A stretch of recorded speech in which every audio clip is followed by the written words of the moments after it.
ইউরোপের আশায় আজকে আমার জীবন থেকে মূল্যবান ২টি বছর চলে গেছে এবং আমি প্রায় ১০ থেকে ১৫ লক্ষ টাকার লসে পড়েছি। আজকে আমি ২ বছর যাবৎ বাড়িতে। কারণ কি? একমাত্র ইউরোপ।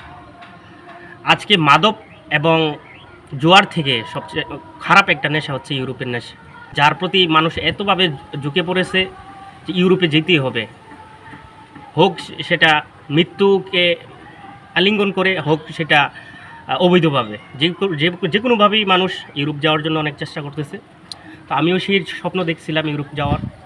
২০২২ সালে আমি যখন সৌদি আরব ছিলাম তখন আমার মামা ছিল, উনি ইউরোপে লোক পাঠায়, তো ওনার কাছে জমা দিয়েছিলাম। তো অনেকেই জমা দিয়েছে, আমিও দিয়েছিলাম। তো আমার পারমিট আসছে, আমি ছুটিতে দেশে আসছি। আমি ছুটি নিয়ে আসছিলাম ৩৫ দিনের, পরে দেশে আসার পরে পারমিট আসছে। পারমিট আসার পরে আমি আর যাই নাই। বলছে যে কিছুদিন পরেই ফ্লাইট হয়ে যাবে। রোমানিয়ার জন্য প্রথম জমা দিয়েছিলাম। সৌদি আর যাই নাই। তো ভাবছি যে রোমানিয়া চলে যাব, কিছুদিন থাকি। তো ছুটি আমার এক্সপায়ার হয়ে গেছি, পারমিটও আসছে, কার্যক্রম চলতেছে। এইরকম চলতে চলতে আজকে ২ বছর। এখন পর্যন্ত আমি ৬টা দেশ পাল্টাইছি ইউরোপের, কিন্তু একটা দেশের বিষয় হয় নাই। আমার ২ বছর বাড়িতে খুব কষ্টে আমি দিন যাপন করছি। আমি সৌদির ভিসাটা আমার এক্সপায়ার হয়ে গেছিলো, তো সৌদিতেও পুনরায় যাইতে পারি নাই। তো আমার জীবন থেকে অনেক মূল্যবান সময় এবং অর্থ দুইটাই নষ্ট হয়েছে। কিসের জন্য? একমাত্র ইউরোপের জন্য। আপনারা যারা এখনও আশা করতেছেন যে ইউরোপে যাবেন, ভালো মাধ্যম বা ভালো লোক ছাড়া বা ওইরকম ওয়ে ছাড়া আপনারা কখনো দেশে আসবেন না। যখন চাকরি করতেছেন করতে থাকেন, ট্রাই করেন, দেখবেন যে হওয়ার পরে তারপর আসবেন। আর এই ইউরোপের নেশায় মনে করেন এমন এক নেশা, দেখা গেছে আপনার সব কিছু বাদ দিয়ে মানুষ ঈদের প্রতি ঝুঁকে পড়তেছে। যেমন বিভিন্ন দেশ থেকে গেম দিয়ে ইউরোপে যাইতেছে মানুষ, মৃত্যু, জঙ্গল, সমুদ্র, যেভাবে হোক কষ্ট করে হলে যাওয়ার চেষ্টা করতেছে। এতে করে মানুষ মৃত্যুবরণ করতেছে, যা মানুষ একটা ফ্যামিলির জন্য অনেক অনেক কিছু। একটা মানুষ যখন মৃত্যুবরণ করে তার ফ্যামিলিটা তার উপর ডিপেন্ডেন্ট থাকে। তো আমি এই বিষয়টা বলার কারণ হচ্ছে এইটাই যে আমি নিজেই এটা ফেস করছি। দীর্ঘ ২ বছর আমি যখন বাড়িতে ছিলাম, কত কিছু যে ফেস করছি একমাত্র আমি জানি। আর একটা ছেলে যখন ইনকাম সোর্স তার বন্ধ হয়ে যায়, বেকার হয়ে যায়, তখন দেখা গেছে সে বুঝতে পারে যে তার লাইফে কতটা কষ্ট এবং কত কিছু সহ্য করা বা কত কিছু দেখা যায়। আমার সাথে অনেকেরই বিষয় হয়েছে, আমার হয় নাই। এটা হচ্ছে নসিবে থাকতে হবে, কপালে ভাগ্যে থাকতে হবে। তো হয়তো বা আমার ভাগ্যে ছিল না। শুরুতে আমি বলছিলাম যে আমার ১০ থেকে ১৫ লাখ টাকা লস হয়েছে। কিসের জন্য হয়েছে আমি আপনাদেরকে এখন বিস্তারিত মোটামুটি বলবো। আমি যখন সৌদি ছিলাম তখন আমার বেসিক স্যালারি প্রায় ৫০,০০০ টাকা ছিল। তো আমি ছুটিতে ইমার্জেন্সি ছুটি লাগিয়ে আসছি। ইমার্জেন্সি ছুটি লাগাতে গিয়ে আমার নিজের টিকিট খরচ গেছে, দেখা যাচ্ছে কোম্পানি দিত কিছুদিন পরে, আমি কিছুদিন আগে এসে পড়ছি। কিসের জন্য?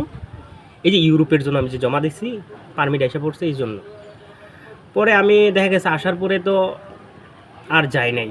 এতে করে আমি ২০২২ সালের আগস্টে আমি জমা দিয়েছিলাম। এখন চলে ২০২৪ সালের জুন মাস।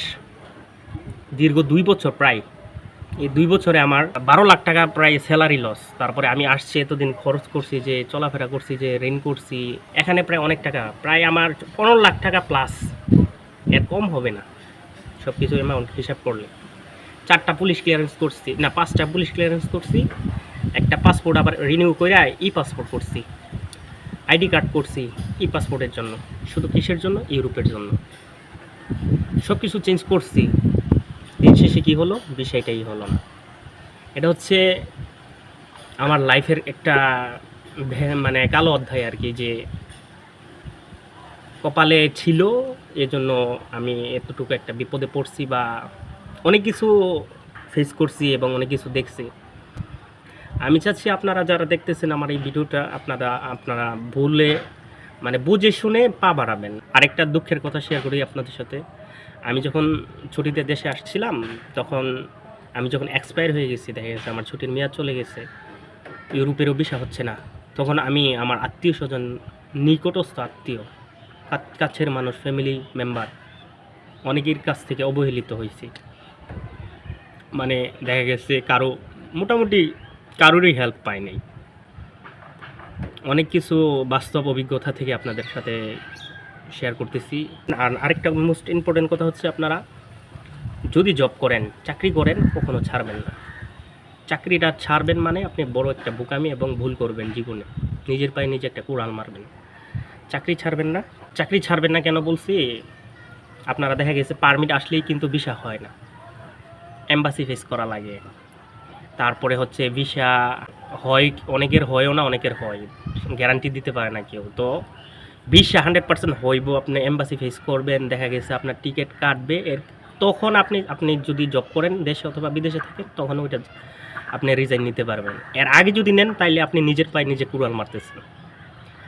আমি আপনাদেরকে আবারও বলতেছি, যারাই ইউরোপের দিকে পা বাড়াবেন বা বাড়াবেন ভবিষ্যতে বা বাড়িয়েছেন, সবাইকে অনুরোধ, বুঝে শুনে পা বাড়াবেন, যেন পরবর্তীতে আমার মতো আপনাদের কারোরই পস্তাতে না হয়।